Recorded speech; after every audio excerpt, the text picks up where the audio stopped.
Hello, ladies and gentlemen. So today we're going to be doing a marker for the paper 3 of A-level economics in preparation for the 2024 paper on the 7th of June. So let's get started. So first of all, we need to read the question. So the question is saying, with reference to extract B, examine whether the demand for delivered food is price inelastic and income elastic. So first of all, what we need to imagine is, how is the marks broken down? So we got two knowledge, two analysis, two application, and two eval. So we first of all, we're gonna start with price inelastic. We're gonna define what is price inelastic. So we need to define the keywords for the knowledge mark. So for what we know, demand is price inelastic for delivered food. Um, so again, we just need to explain what price inelastic is. So price inelastic.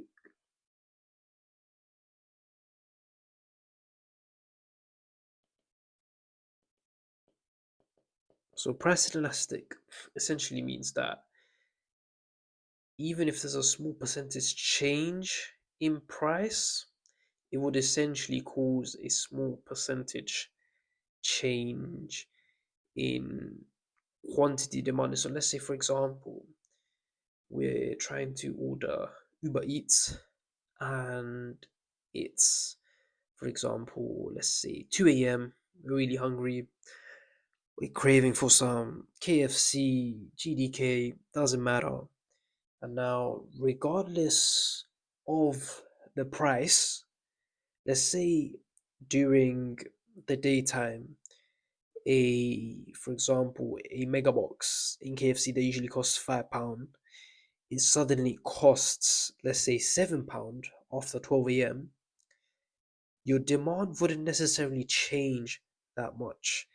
And as a result, a change in price won't change your demand because it's 2 a.m., you're hungry. So, really, even if it's £2 more expensive, your demand won't necessarily change that much. So, that's what it essentially means, price inelastic. So, again, we need to define this. So, price inelastic means that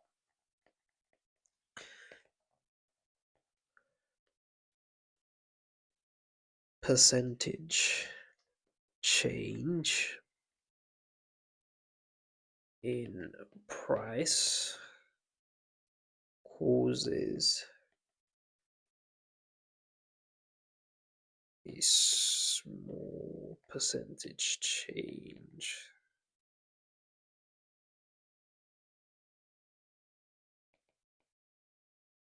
in demand.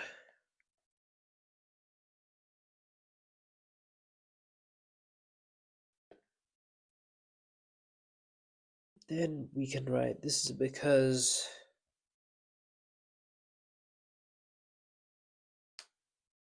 so again we need to examine whether the demand for delivered food is price inelastic. So we say this is because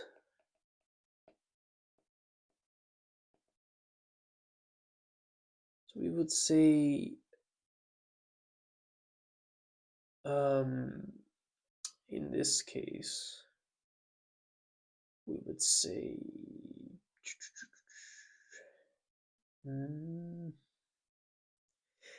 this is because individuals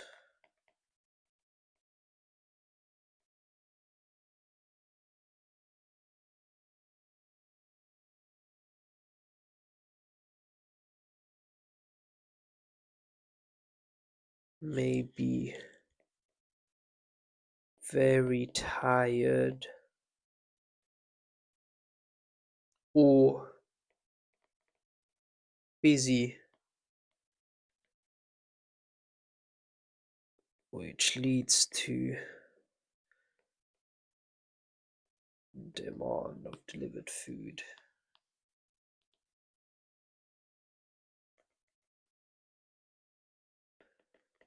to increase.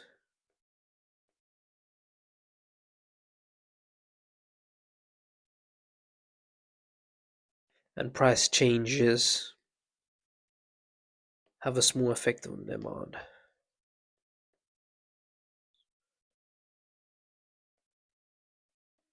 And for application, we can just put anything from the extract. For example, we can say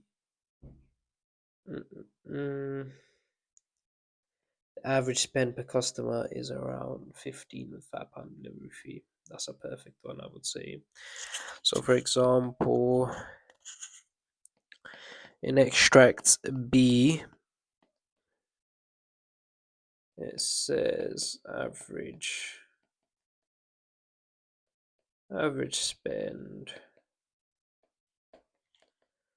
for customer is £15 plus £5 delivery.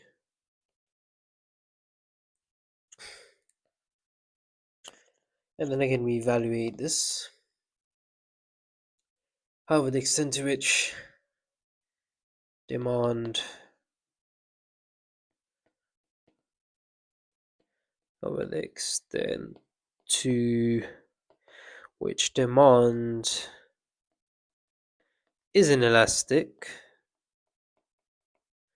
depends on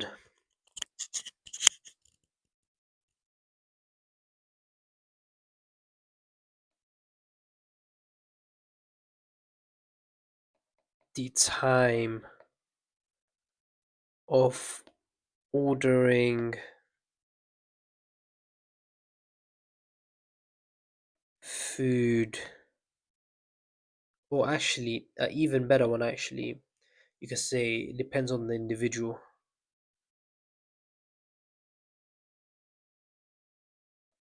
Depends on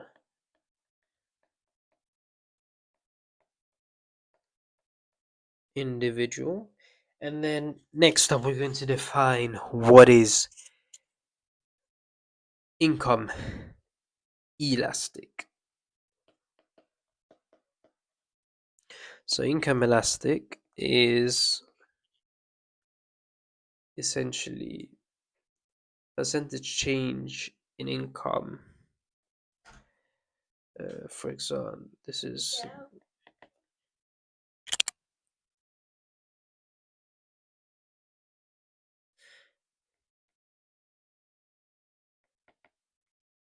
so this is when, yeah, so again we define income elastic. So this is when a change in income, we need to be specific. So this is when a percentage change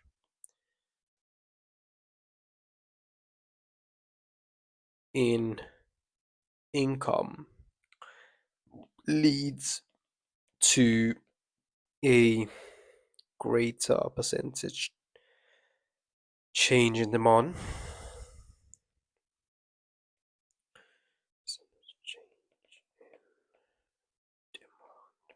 So essentially, so for those who don't understand what income elasticity is, so for example, let's say I am earning £1,200 a month and I only have Uber Eats, let's say once a week, because I have rent, I got this, I got that, I got bills, and overall, that only needs to be perhaps maybe £100 of disposable income that I could essentially spend on luxuries such as Uber Eats.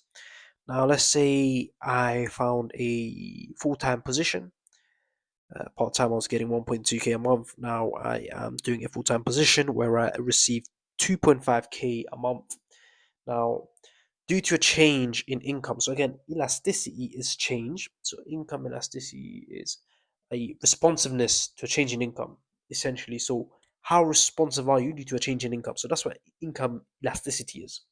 So, let's say my income has increased.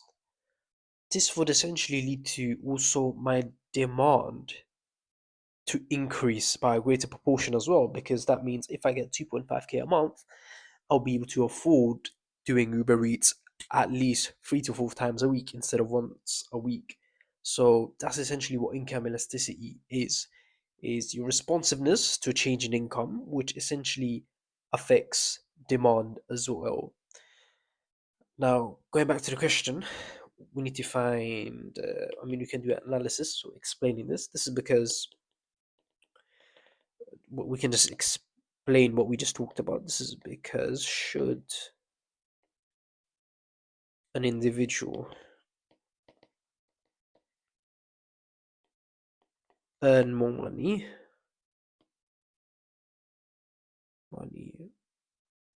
they would demand more Uber Eats. Then all we do is we just go back and plug something out from the extract. So in here we can see that,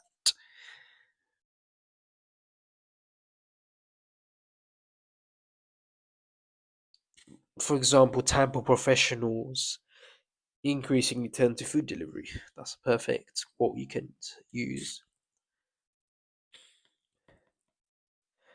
We need to write where we got this from. We need to, obviously, we can't just pull it out from thin air. We need to pull it out from somewhere. So we write, for example, in extracts B, it says, obviously, when you guys are writing in pen and paper, it should be much quicker and smoother. So, for example, in extract B, it says, time poor professionals tend to turn for food delivery.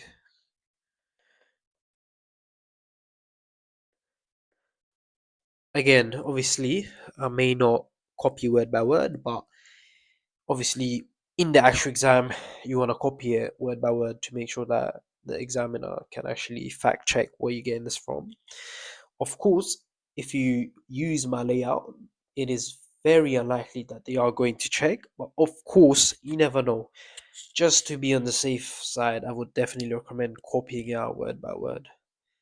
And lastly, what we're going to do is eval this paragraph. However, the extent to which the extent to which income affects food delivery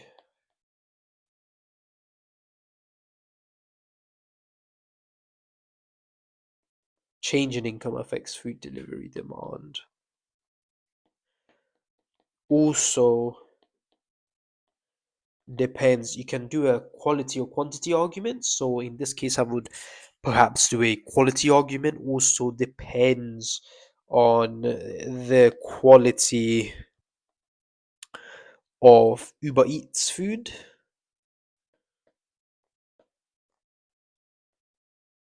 ordered online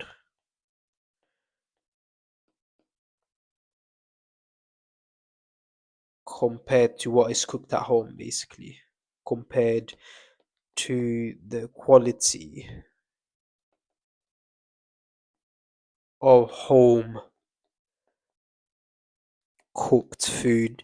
So obviously, because is 1 mark for evaluation, we're not gonna explain it, but should of there's been, let's say, 10 to 12 mark questions, should have, um, perhaps you could perhaps essentially say that it also depends on the individual, because some people may be better at cooking at home, therefore they're not gonna order Uber Eats, or some other people could be bad at cooking, therefore they're more likely to order Uber Eats. But again, I wouldn't really stress too much. Again, this is only one sentence.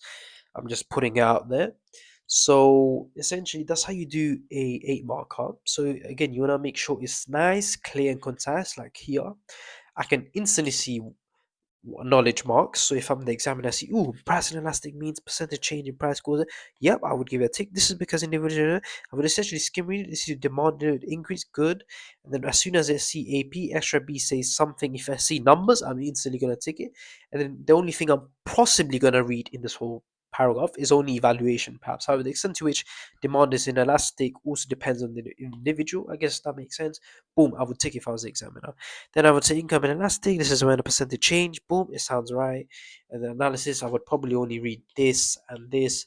This is because should the individual earn more money, they would demand more Uber Eats. Yes, it's logical, coherent, makes sense. Tick.